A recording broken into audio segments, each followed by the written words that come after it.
नाज़रीन, आप देख रहे हैं प्रोग्राम तहकीक। मैं हूँ सना फैसल। नाज़रीन, बाज़ औक़ात माशरती सतह पर ऐसे हादसात और वाक़यात पेश आते हैं जिनकी वजह से बेचैनी और हलचल पैदा हो जाती है और कई जिंदगियां आजमाइश का शिकार हो जाती हैं।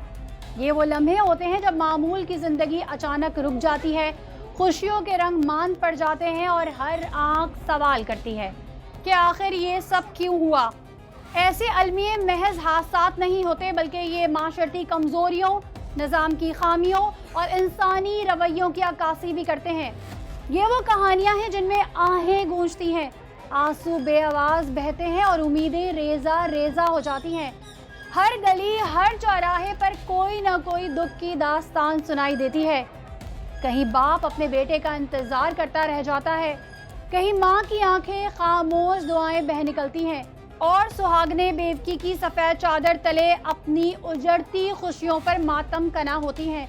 इन वाक़यात के मलबे तले सिर्फ लाशें नहीं होती, वहाँ ख्वाब दफन होते हैं, मोहब्बतें मिट जाती हैं और एक ऐसा सुकून छा जाता है जो दिलों में देर तक गूंजता रहता है। आज तहकीक में हम आपको ऐसी ही अफसोसनाक हकीकत बताने जा रहे हैं जिसने पूरे शहर में खौफ व हिरास फैला दिया। गफलत, कोताही और तेज रफ्तारी ये वो अवामिल हैं जो लम्हों में जिंदगियों को अंधेरों में बदल देते हैं।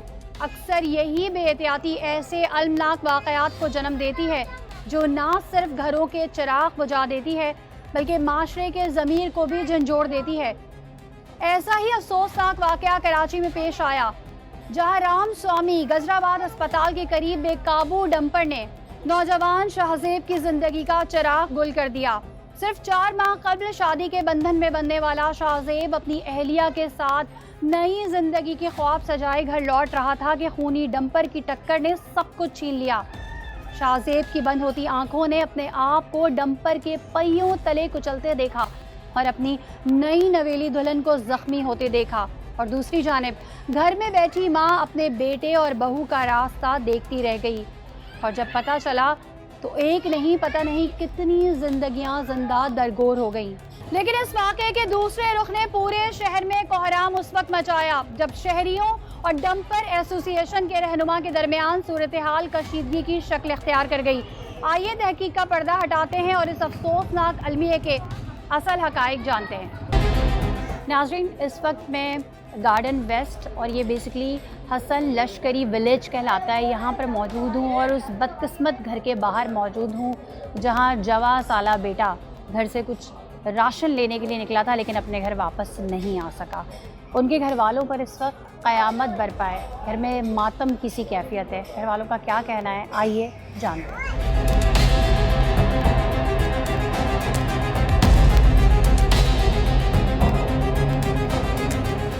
नाज़रीन, मेरे साथ शाहजेब की वालदा मौजूद हैं और मेरे पास अल्फाज नहीं है कि मैं उनसे क्या कहूँ, किस तरह ताज़ियत करूँ।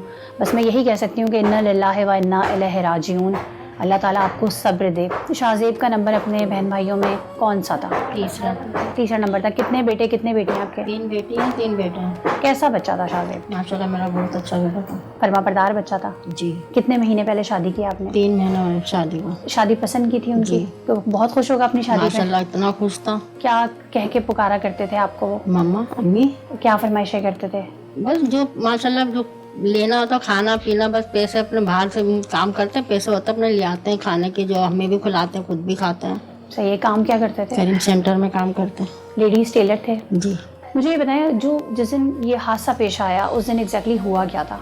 अब हमें मालूम नहीं, हमारे को तो बाद में पता चला था जब हम यहाँ पर कोई बताना आया था ना। हम जब गए तो हम कुछ भी नहीं था मेरे बच्चे। आखिरी मुलाकात आपकी शाहजेब से कब? सुबह काम पे जा रहा था, जब बस ये बोल के गए अम्मी मैं काम पे जा रहा हूँ, पीर वाले दिन सुबह बस। क्योंकि जब ये हादसा हुआ था तो उनकी बेगम भी उनके साथ बैठी हुई थी, तो क्या वो उनको मैके से लेकर आ रहे थे या घर आकर उनको लेकर गए थे? वो खाना वो घूमने जाते हैं, काम पे से आता ना, रोजाना रात को घूमने लेके जाता है। वो खाना वाना बाहर खाते हैं, घूमने जाते हैं। छुट्टी वाले दिन भी अपने घूमने जाता है। सही। तो उस दिन वो कुछ बता के गए थे मैं कहाँ जा रहा हूँ? नहीं, कुछ नहीं पता था आपको?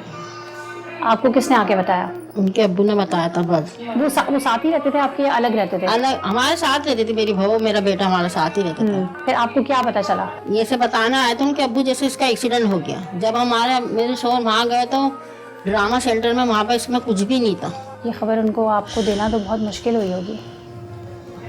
बस बस उनके पास अल्फाज नहीं है, वो कुछ नहीं बस भाई मैं ये ताज़ा को उगालना चाहती वो कहती हैं मैं दोबारा उस चीज़ को याद करूँगी, मेरा गम दोबारा ताज़ा हुआ।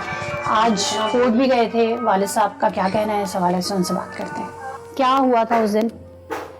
यही था, मैं दुकान पे ही था।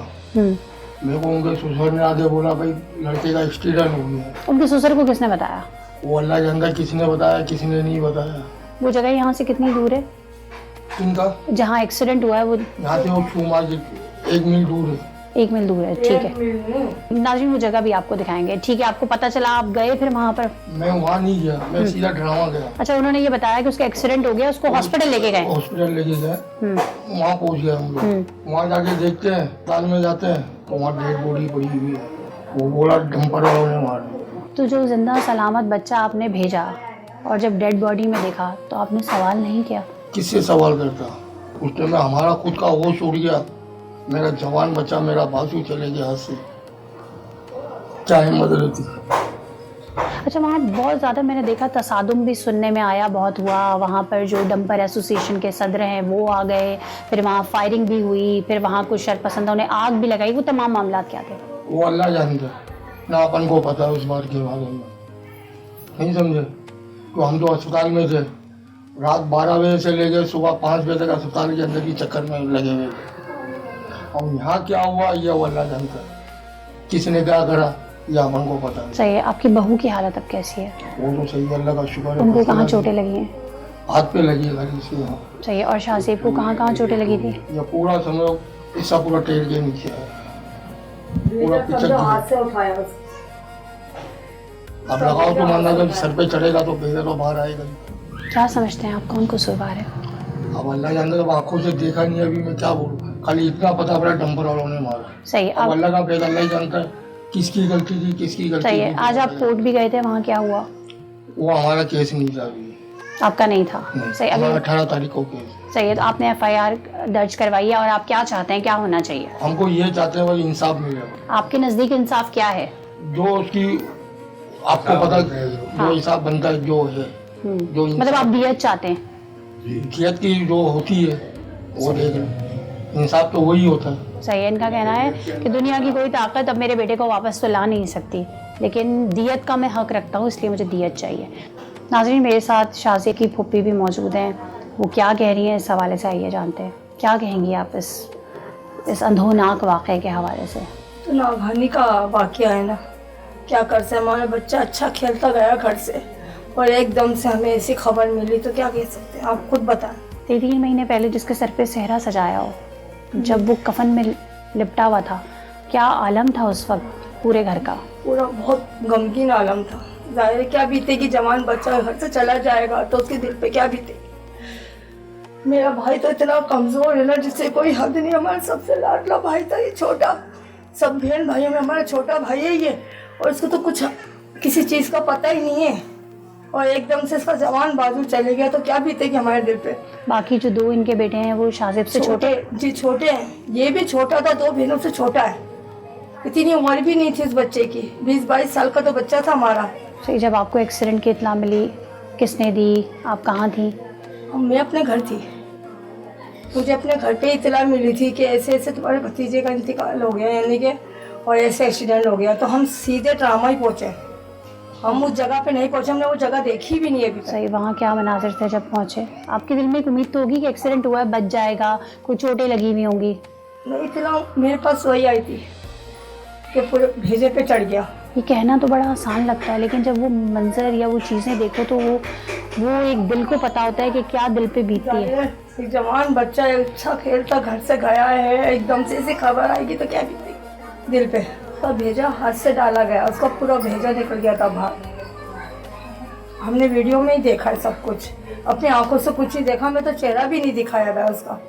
आए रोज़ हम ये वाक़यात सुनते हैं, दूसरों के साथ होता है, जब अपने ऊपर बीतता है तो कितनी अजियत और इतनी तकलीफ होती है। हमें जब दूसरों को इतनी अजियत होती है तो ये तो हमारा घर का बच्चा था, तो सोचो हमारे पे क्या बीती होगी। तो सोचे आप मुझे बताएं फिर इस तरह के वाक़यात को कैसे रोका जा सकता है? आप क्या समझती हैं, कौन कसूरवार है? कसूरवार तो हम नहीं कह सकते हैं, फिलहाल ये है इतना कह सकते हैं कि उनको भी गाड़ी थोड़ी एहतियात से चलाए, बस यही बोल सकते। तो ये जो आपने देखा है वीडियो में, उसमें क्या लग रहा है? गाड़ी की गलती थी, शाज़ेब की गलती थी?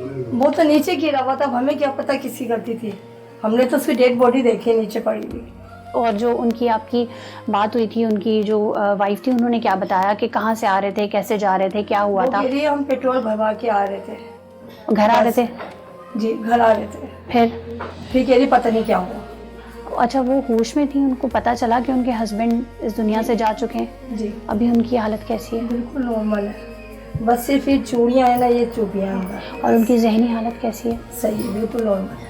नहीं, अपने शौहर के हवाले से जो उनकी कैफियत है वो कैसी? उनको यकीन आ गया कि शाहज़ेब इस उनको दुनिया पता से? है, उन्होंने खुद ने हमें बताया कि मेरे शोहर का इंतकाल हो गया, उसे खुद ने बताया। हमने पूछा भी, उन्होंने बोला मेरे शोहर का इंतकाल हो मेरे सामने। अच्छा, हमने देखा कुछ उनकी वीडियोस में उनके हाथों में मेहंदी लगी हुई थी। शाहज़ेब को मेहंदी का शौक था? उसको बहुत शौक था, वो 24 घंटे उसको एक से एक कपड़े खुद ला के सिला के सी के देता था। वो खुद दर्जी था ना, ज़ाहिर खुद उसको समझो नए कपड़े सी के ला के दिया करता था, खुद उससे मेहंदी लगवाता था 24 घंटे। कहते मेहंदी नहीं उतरनी चाहिए। जी जिन हाथों में वो चाहता था मेहंदी ना उतरे, अब शाहज़ेब के नाम की मेहंदी तो उन हाथों में नहीं लग सकती। अर्जुन, कहना आसान होता है, पूछना भी शायद आसान होता है, लेकिन जिस पे बीतती है ना उसका दर्द वही जानता है। इस वक्त ये हमसे अभी हम आ गए, हमने बात कर ली, हम चले जाएंगे, लेकिन इनको हर लम्हा, हर घड़ी, हर वक्त शाहज़ेब की कमी महसूस होगी। मेरे साथ उनके ताया भी मौजूद हैं, वो क्या कहते हैं आइए आपको सुनवाते हैं। अस्सलाम वालेकुम। वालेकुम सलाम। कि आपको कैसे इत्तला मिली? हमें इत्तला मिली कि भाई शाहज़ेब का एक्सीडेंट हो गया है। हमें बाकी जो कुछ भी रिकॉर्ड मिला वो अस्पताल पहुंचने के बाद कि इनको जंपर ने पीछे से मारा है। बाकी फिर हम अस्पताल में लगे रहे। बाकी जो भी फिल्में देखी, जो भी ये वीडियोस पे चला, तो ये हमने यहाँ पर आने के बाद देखी। वहाँ तो हमें इतनी भी फुर्सत नहीं थी, जाहिर है वहाँ बहुत सारे मामला थे। तो उनको निपटाने के बाद उससे फारिग हो गए, एदी में गए, एदी में रखा, फिर उसके बाद यहाँ पर आए। क्या कहेंगे इस पूरे वाक़े के हवाले से? अब क्या बोल सकते हैं, वो जिस रोड पे हुआ है वहाँ तो समझ में ही नहीं आ रहा। वहाँ अक्सर डंपर की आमदरफ्त होती थी? ये तो वहाँ मकामी आदमी बताएगा कि हम तो काम से काम रखने वाले लोग हैं। शाहज़ेब बाइक कैसी चलाते थे? तेज़ चलाते थे, नॉर्मल चलाते थे? नॉर्मल चलाते थे, मतलब अब ये तो वल्लाह आलम, उसके पीछे तो हम नहीं जा रहे, लेकिन जाहिर है हमारे सामने तो स्लो मिशन में अपने हिसाब में जो चलती है नॉर्मल सामने तो। अच्छा, वहाँ से मौके से ड्राइवर फरार हो गया था, फिर उसको गिरफ्तार कर लिया, फिर वो जमानत पर छूट गया, क्या कहेंगे इस हवाले से? देखो, ये तो गवर्नमेंट की जिम्मेदारी है ना यार। जब FIR कट गई है तो कैसे गिरफ्तार हो गया, कैसे वो छूट गया, ये तो सब इनका काम है।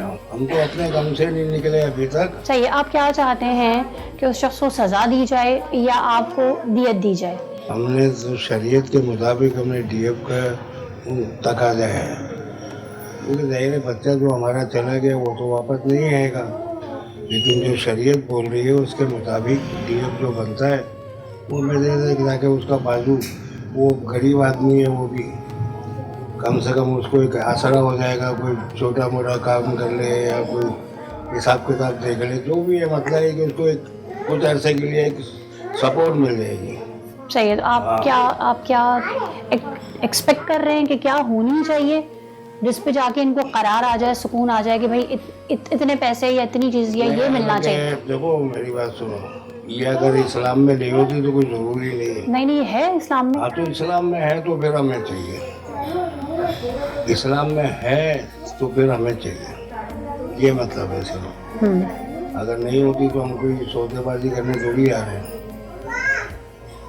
बच्चा तो चला गया, वो तो वापस आएगा नहीं। सही, वो क्या कह के आपको पुकारता था? वो क्या कह के आपको पुकारता था? अब्बू। अब्बू कहता था? ताया अब्बू। हमारे में तो एक रिवाज है ना, वो अब्बू चल गया तो ताया अब्बू, चाचा अब्बू।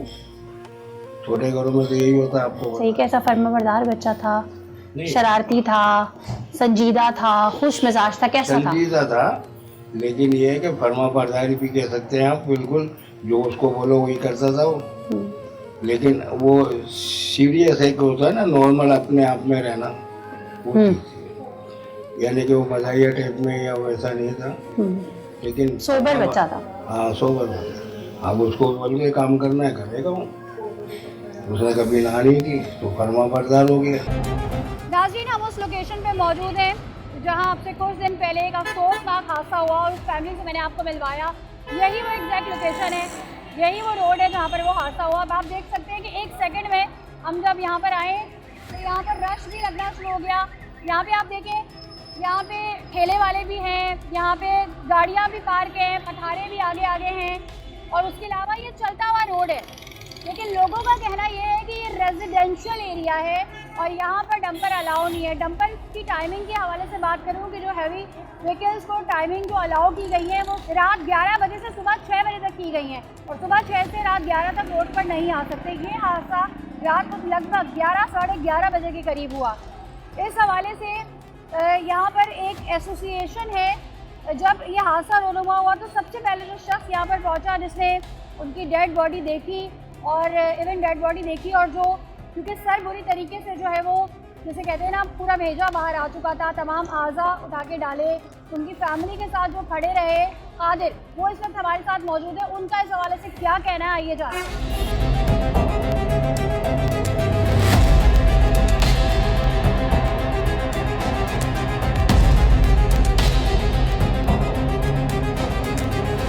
नाज़रीन, गार्डन वेलफेयर एसोसिएशन के जो सदर हैं अब्दुल कादिर वो इस वक्त हमारे साथ मौजूद हैं। अस्सलाम वालेकुम। वालेकुम अस्सलाम। अच्छा, मुझे बताया अब्दुल कादिर साहब, जिस वक्त ये हादसा यहाँ पे रोनुमा हुआ आप कहाँ थे?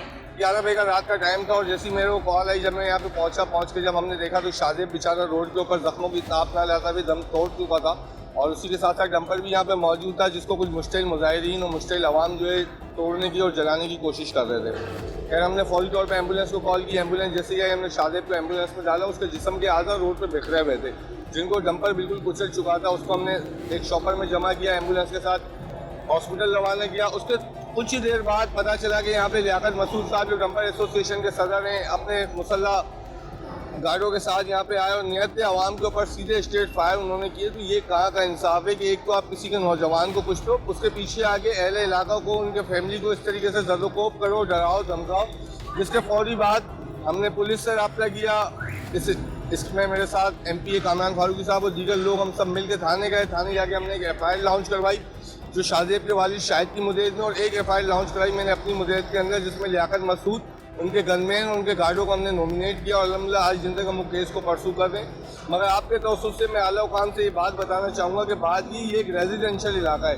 कमर्शियल इलाके में जो डंपर की टाइमिंग है वो 12 बजे के बाद, और वो भी वो डंपर जो SOPs के पूरा अमल दरामद करते हो। अब आप ये देखें कितनी स्पीड में यहाँ से ट्रक गुजर रहे हैं इस वक्त, ये देखते ही नहीं है। और बात ये कि इतने पुराने हो गए इनकी SOPs पे अमल दरामद ही नहीं होता, ना इनसे ब्रेक लगता है। अपने वेट से ज़्यादा वेट जो उसके अंदर कैरी करते हैं। जिस वक्त कोई शख्स आगे आता है उसको कुचल देते हैं, उसके बाद जब शोर शराबा करो तो इनके जो सरबराह हैं वो आके आवाम पे सीधे फायर करते हैं। यहाँ पे CCTV कैमरास लगे हुए हैं, वीडियो फुटेज निकाली गई थी।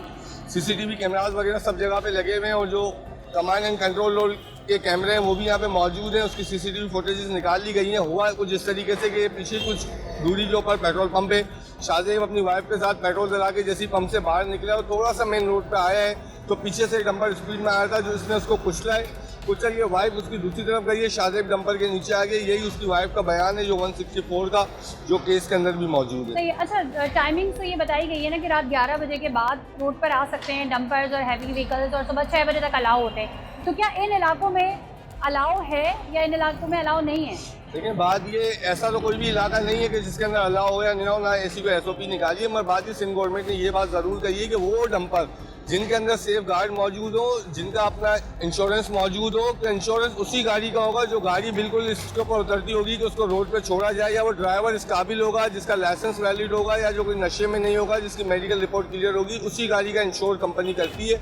तो इस शहर के अंदर चाहे 900 गाड़ियाँ हों, 1000 गाड़ियाँ हों या 10,000 गाड़ियाँ हों, मेरे को नहीं लगता कि बहुत सारी गाड़ियों के अंदर इंश्योरेंस या SOPs वगैरह सब मौजूद है। कि अब क्योंकि बीच में भी ऐसे बहुत सारे हादसा हुए हैं तो उसके बाद ये कहा जा रहा था कि अब यहाँ पे ऐसे कैमरे लगाए जाएंगे जो कि जो हैवी व्हीकल्स में लगे हुए होंगे जिससे पता चलेगा कि आया गलती भी किसकी थी या क्या तमाम मामला थे। तो आपने देखा कि उस गाड़ी में कोई कैमराज वगैरह लगे हुए थे? ऐसी कोई भी चीज़ नहीं थी उस गाड़ी के अंदर, कैमरे लगे हुए थे, ऐसी कोई भी चीज़ नहीं थी। यहाँ तक कि जो गाड़ी के अंदर जो कचरा लगा हुआ था ओवर लोडेड लगा हुआ था।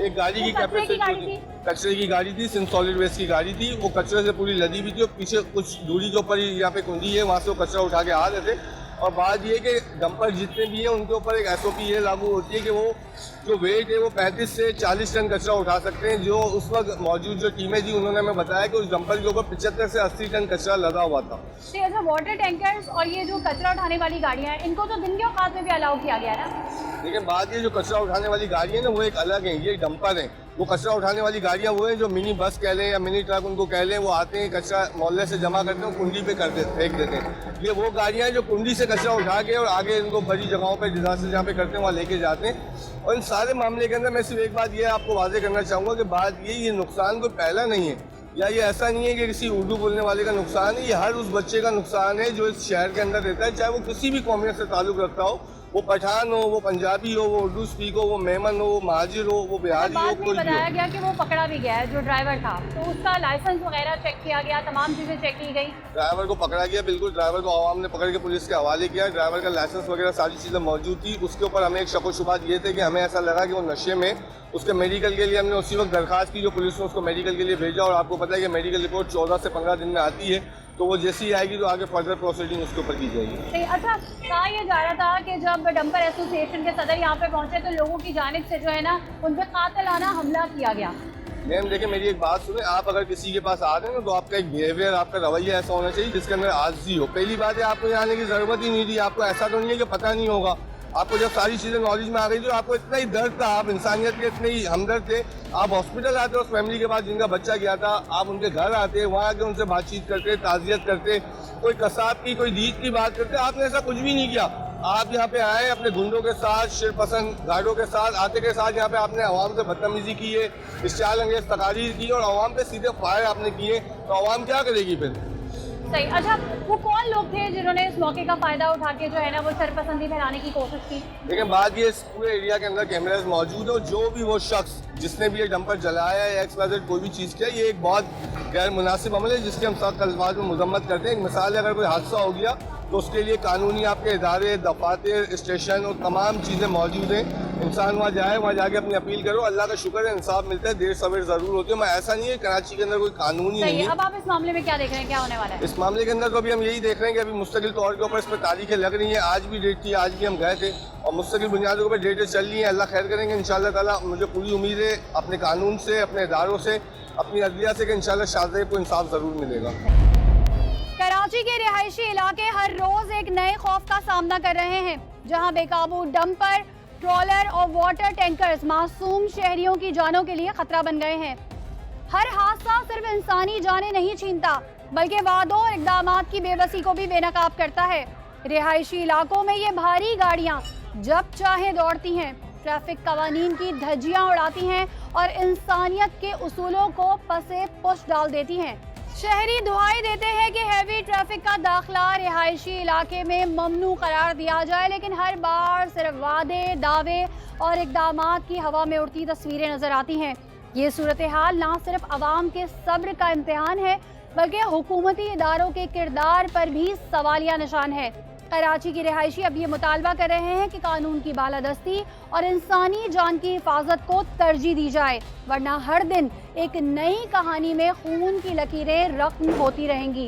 याद रखें, जब तक अमल, एहतियात और कानून को तरजीह नहीं दी जाएगी, कराची की सड़कें मौत का मैदान बनी रहेंगी और मासूम शहरी हर रोज़ बेहिसी की कीमत चुकाते रहेंगे। हादसे के जिम्मेदारान अपनी गलतियों को छुपाने के लिए किसी भी हद से गुजर जाएंगे, ये सोचे बगैर कि इनकी लापरवाही एक पूरे ख़ानदान को बर्बाद कर सकती है। सना फैसल को इजाज़त दें, फिर मुलाकात होगी नए राज, नई कहानी और नई तहकीक के साथ। अल्लाह हाफ़िज़।